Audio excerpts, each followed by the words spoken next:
A lot of people don't realize this has been going on for such a long time. For example, you can't buy raw almonds grown in America anymore. I know you covered this, Alex, but some of your listeners may not be aware of it.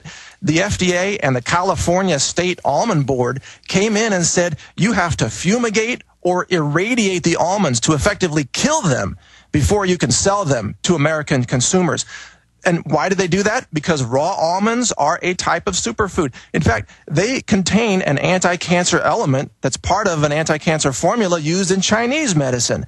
So one by one, they're going after the foods that can keep people healthy. They're banning the herbs in the EU. That's already a done deal. Banning the vitamins, the supplements, the By the way, folks herbs. never believed us when we told them about Codex Alimentarius that was in the bill, the Food Safety Act last year. I mean, people go, oh, they wouldn't ban hundreds of over-the-counter vitamins and herbs. Yes, they did. It's happening. Wake up, folks. It is happening. It's week by week we find another example of some outrageous accusation against supplements or herbs or organic foods. I mean, the fact that this whole thing was blamed on Germany's organic sprout growers, and that now that's completely false. But the damage is done, Alex. You know they can't retract that. People all over Germany have stopped buying sprouts, all over the UK. I mean, this has affected 10 nations in Europe, and the authorities can just shout out a vegetable and everybody will stop buying it.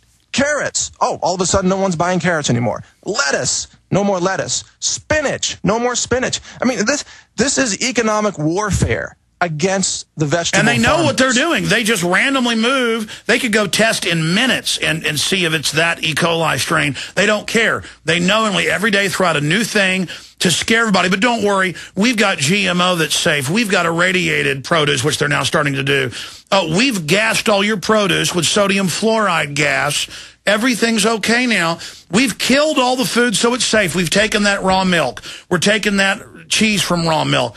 We're taking all those vitamins and minerals from you, and we're going to give you McDonald's food that doesn't even decompose when left on a plate for 6 months. Well, and it's amazing, too. If they had not taken away raw milk, people could drink the raw milk and get the probiotics from the raw milk, which populate your intestinal flora, which crowd out these dangerous E. coli strains. So raw milk can actually help protect you against these outbreaks. That's right. People eating, all the studies show you're mentioning, the bubble boy, you know, he couldn't handle stuff from the outside. Well, it's the opposite. People that have a dog or another animal, it shows you get more buffer flora and are much healthier. It's the kids that play in the dirt that are healthier throughout life. That's right. All these people eating dead foods have dead stomachs and are wide open to invading bacteria.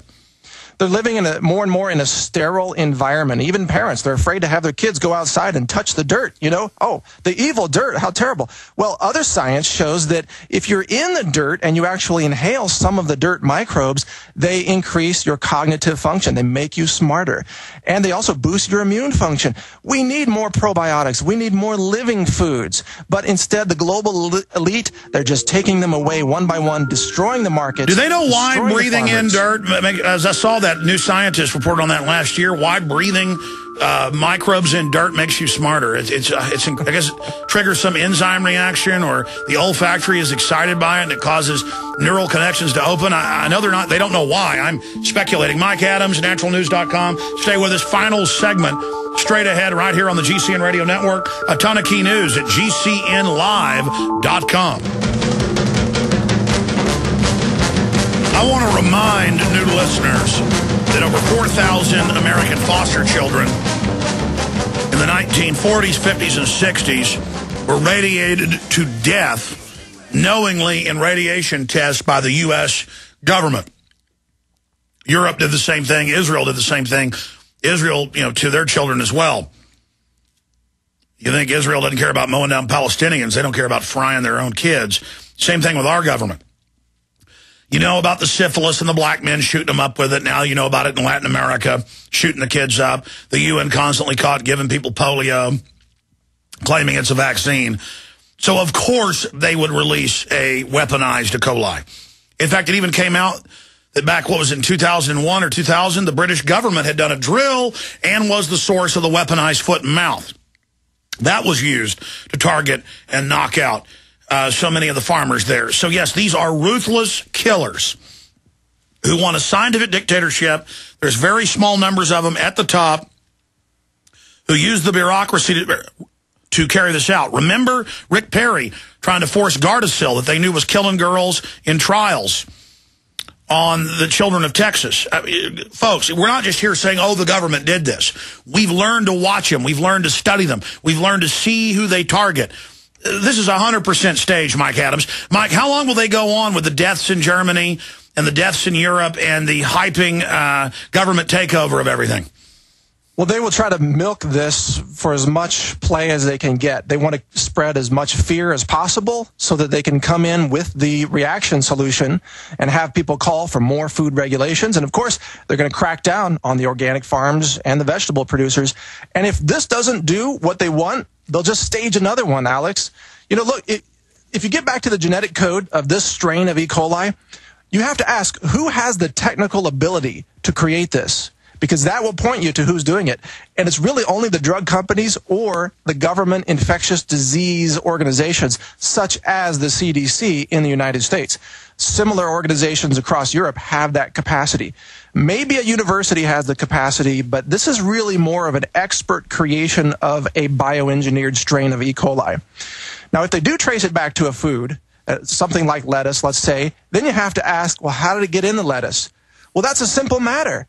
They could have taken dried E. coli powder and dropped it into a shipment of lettuce or dropped it into a shipment of seeds going to the sprouting company.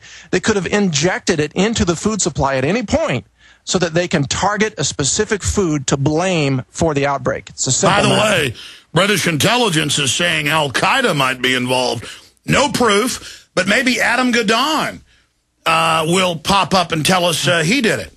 Maybe Bin Laden did it, Alex. He swam back out of the ocean and dropped some E. coli on the Germans. I mean, who knows what they're going to come up with next?